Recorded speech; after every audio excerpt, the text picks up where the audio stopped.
সীমান্তে বিভিন্ন এলাকায় বিএসএফের কাঁটাতারের বেড়া নির্মাণ ঘিরে উত্তেজনা বিরাজ করছে কয়েকদিন ধরেই। এর মধ্যেই বুধবার সন্ধ্যায় সুনামগঞ্জের বিশ্বম্বরপুর উপজেলার মাসিমপুর সীমান্তে বিএসএফের গুলিতে মৃত্যু হয় সাইদুল ইসলাম নামে এক বাংলাদেশি যুবকের। পরিবারের দাবি, সাইদুল বিকেলে সীমান্ত এলাকায় গরু চড়াতে গিয়েছিলেন।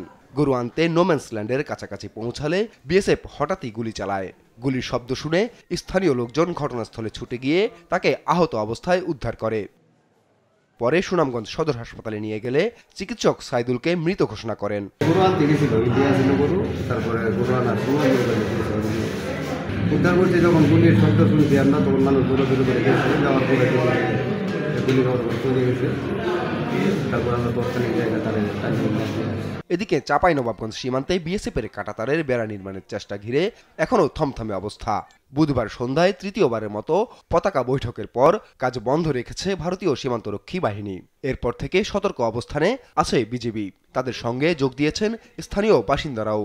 বৃহস্পতিবার সকালেও বাংলাদেশি নাগরিকদের কয়েকজনকে সীমান্তে অবস্থান নিতে দেখা যায়।